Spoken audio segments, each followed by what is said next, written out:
Boa tarde, pessoal. É 31 de janeiro. Vamos continuar o próximo episódio de leitura de livro Esaú e Jacó. Capítulo 37. Desacordo no acordo. Não esqueça de dizer que, em 1888, uma questão grave e gravíssima os fez concordar também, ainda que por diversa razão. A data explica o fato. Foi a emancipação dos escravos. Estavam tão longe um do outro, mas a opinião uniu-os. A diferença única entre eles dizia respeito à significação da reforma, que para Pedro era um ato de justiça e para Paulo era o início da revolução. Ele mesmo o disse, concluindo um discurso em São Paulo no dia 20 de maio. A abolição é a aurora da liberdade. Esperemos o sol, emancipado o preto, resta emancipar o branco. Natividade ficou atônita quando leu isto. Pegou da pena e escreveu uma carta longa e maternal. Paulo respondeu com 30.000 expressões de ternura, declarando no fim que tudo lhe poderia sacrificar, inclusive a vida e até a honra. As opiniões é que não. Não, mamãe, as opiniões é que não. As opiniões é que não? Repetiu Natividade, acabando de ler a carta.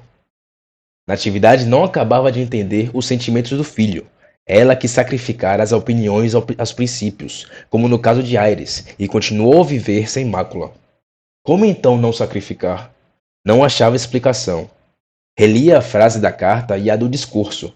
Tinha medo de o ver perder a carreira política, se era a política que o faria grande homem. Emancipado o preto, resta emancipar o branco. Era uma ameaça ao imperador e ao império. Não atinou. Nem sempre as mães atinam. Não atinou que a frase do discurso não era propriamente do filho, não era de ninguém. Alguém a proferiu um dia, em discurso ou conversa, em gazeta ou em viagem de terra ou de mar. Outrem a repetiu, até que muita gente a fez sua. Era nova, era enérgica, era expressiva, ficou sendo patrimônio comum. Há frases assim felizes, nascem modestamente, como a gente pobre. Quando menos pensam, então governando o mundo à semelhança das ideias. As próprias ideias nem sempre conservam o nome do pai. Muitas parecem órfãs, nascidas de nada e de ninguém. Cada um pega delas, verte-as como pode, e vai levá-las à feira, onde todos as têm por suas. Capítulo 38. Chegada a propósito. Quando, às 2 horas da tarde do dia seguinte, Natividade se meteu no bonde, para ir a não sei que compras na rua do ouvidor, levava a frase consigo. A vista da enseada não a distraiu, nem a gente que passava, nem os incidentes da rua, nada. A frase ia adiante e dentro dela, como seu aspecto e tom de ameaça. No catete, alguém entrou de salto, sem fazer parar o veículo. Adivinha que era o conselheiro. Adivinha também que, posto o pé no estribo e vendo logo adiante a nossa amiga, caminhou para lá rápido e aceitou a ponta do banco que ela lhe ofereceu, depois dos primeiros cumprimentos. Pareceu-me ver olhar assustada, disse Aires. Naturalmente, não imaginei que fosse capaz deste ato de ginástica.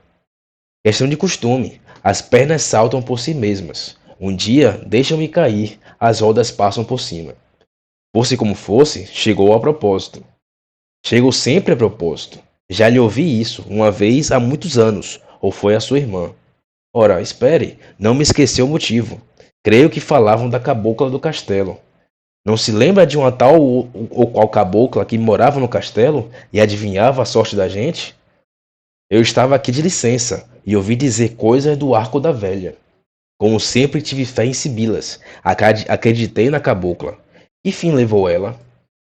Natividade olhou para ele, como receando se teria adivinhado então a consulta que ela fez à cabocla. Pareceu-lhe que não. Sorriu e chamou-lhe incrédulo. Aires negou que fosse incrédulo. Ao contrário, sendo tolerante, professava virtualmente todas as crenças deste mundo, e concluiu. Mas enfim, por que é que eu chego a propósito? Ou o passado, ou a pessoa, com as suas maneiras discretas e espírito repousado, ou tudo isso junto, dava este homem relativamente a esta senhora.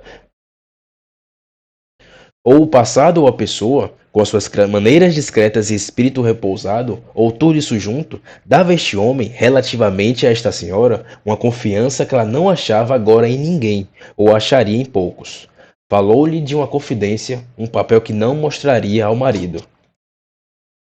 Quero um conselho, quero um conselho, conselheiro. E demais, para que incomodar meu marido? Quando muito, contarei o negócio a mana perpétua. Acho melhor não dizer nada a Agostinho. Ares concordou que não valia a pena aborrecê-lo, se era caso disso, e esperou. Natividade, sem falar da cabocla, contou primeiro a rivalidade dos filhos, já manifesta em política e tratando especialmente de Paulo. Repetiu-lhe a frase da carta e perguntou o que cumpria fazer mais útil. Ares entendeu Ares entendeu que eram ardores da mocidade, que não teimasse, teimando, ele mudaria de palavras, mas não de sentimentos. Então crê que Paulo será sempre isto? Sempre não digo. Também não digo o contrário. Baronesa, a senhora exige respostas definitivas. Mas diga-me o que é que há de definitivo neste mundo, a não ser o voltarete do seu marido? Esse mesmo falha. Há quantos dias não sei o que é uma licença? É verdade que não tenho parecido. E depois, o prazer da conversação paga bem os das cartas. E depois, o prazer da conversação paga bem o das cartas. Aposto que os homens casados que lá vão são de outro parecer? Talvez. Só os solteirões podem avaliar as ideias das mulheres. Um viúvo sem filhos, como eu, vale por um solteirão. Minto, aos 60 anos, como eu, vale por 2 ou 3. Quanto ao jovem Paulo, não pense mais no discurso. Também eu discursei em rapaz. Já acudei em casá-los. Casar é bom, assentiu Aires. Não digo casar já, mas daqui a 2 ou 3 anos. Talvez faça antes uma viagem com eles. Que lhe parece? Vamos lá, não me responda repetindo o que eu digo. Quero o seu pensamento verdadeiro. Acha que uma viagem. Acho que uma viagem. Acabe. As viagens fazem bem, mormente na idade deles. Formam-se para o ano, não é? Formam-se para o ano, não é? Pois então, antes de começar qualquer carreira, casados ou não, é útil ver outras terras. Mas que necessidade tem a senhora de ir com eles? As mães. Mas eu também, desculpe interrompê-la, mas eu também sou seu filho. Não acha que o costume, o bom rosto, a graça, a afeição e todas as prendas grisalhas que adornam compõem uma espécie de maternidade? Eu confesso-lhe que ficaria órfão. Pois venha conosco. Ah, baronesa, para mim já não há mundo que valha um bilhete de passagem. Vi tudo por várias línguas. Agora o mundo começa aqui no Cais da Glória ou na Rua do Ouvidor e acaba no cemitério de São João Batista. Ouço que há uns mares tenebrosos para os lados da Ponta do Caju. Mas eu sou um velho incrédulo, como a senhora dizia há pouco, e não aceito essas notícias sem prova cabal e visual, e para ir averiguá-las, faltam-me pernas. Sempre gracioso. Não as vi treparem agora? Sua irmã disse-me outro dia que o senhor anda como os 30 anos. Rita exagera. Mas voltando à viagem, a senhora ainda nos comprou os bilhetes? Não. Não os encomendou sequer? Também não. Então, pensemos em outra coisa. Cada dia traz a sua ocupação, quanto mais as semanas e os meses. Pensemos em outra coisa e deixe lá o Paulo pedir a república. Pensemos em outra coisa e deixe lá o Paulo pedir a república. Natividade achou consigo que ele tinha razão. Depois pensou em outra coisa, e esta foi a ideia do princípio. Não disse logo o que era, preferiu conversar alguns minutos. Não era difícil com este sujeito. Uma das suas qualidades era falar com mulheres, sem descair na banalidade, nem subir às nuvens. Tinha um modo particular, que não sei se estava na ideia, se no gesto, se na palavra. Não é que falasse mal de ninguém, e aliás seria uma grande distração. Quero crer que não dissesse mal por indiferença ou cautela. Provisoriamente, ponhamos caridade. Mas a senhora ainda não me disse o que queria de mim, além do conselho. Ou não quer mais nada? Custa-me pedir-lhe. Peça sempre. Sabe que os meus 2 gêmeos não combinam em nada, ou só em pouco, por mais esforços que eu tenha feito para os trazer a certa harmonia. Agostinho não me ajuda, tem outros cuidados. Eu mesma já não me sinto com forças, e então pensei que um amigo, um homem moderado, um homem de sociedade, hábil, fino, cauteloso, inteligente, instruído, eu, em suma, adivinhou. Não adivinhei, é o meu retrato em pessoa. Mas então lhe parece que po... Mas então, o que lhe parece que possa fazer? Pode corrigi-los por boas maneiras, fazê-los unidos, ainda quando discordem e discordem pouco em nada. Não imagina, parece até de propósito. Parece até propósito. Não discordam de cor da lua, por exemplo, mas aos 11 anos, Pedro descobriu que as sombras da lua eram nuvens, e Paulo que eram falhas da nossa vista, e atracaram-se. Eu é que os separei. Imagine em política, imagine em amores, diga logo, mas não é propriamente para esse caso. Oh, não. Para os outros é igualmente inútil, mas eu nasci para servir, ainda inutilmente. Baronesa, o seu pedido equivale a nomear-me aio ou preceptor. Não faça gestos, não me dou por diminuído, contanto que me pague os ordenados.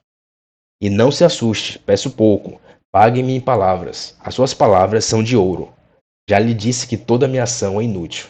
Por quê? É inútil. Uma pessoa de autoridade como o senhor pode muito, contanto que os ame, porque eles são bons, creia. Conhece-os bem? Pouco. Conheça-os e verá. Aires concordou rindo. Para a natividade varia. Aires concordou rindo. Para a natividade valia por uma tentativa nova. Confiava na ação do conselheiro, e para dizer tudo, não sei se diga. Digo, Natividade contava com a antiga inclinação do velho diplomata. As cãs não lhe tirariam o desejo de a servir. Não sei quem me lê nesta ocasião. Se é homem, talvez não entenda logo, mas se é mulher, creio que entenderá. Se ninguém entender, paciência. Basta saber que ele prometeu o que ela quis, e também prometeu calar-se. Foi a condição que a outra lhe pôs. Tudo isso polido, sincero e incrédulo. E esse é o fim desse episódio de Esaú e Jacó. Até o próximo.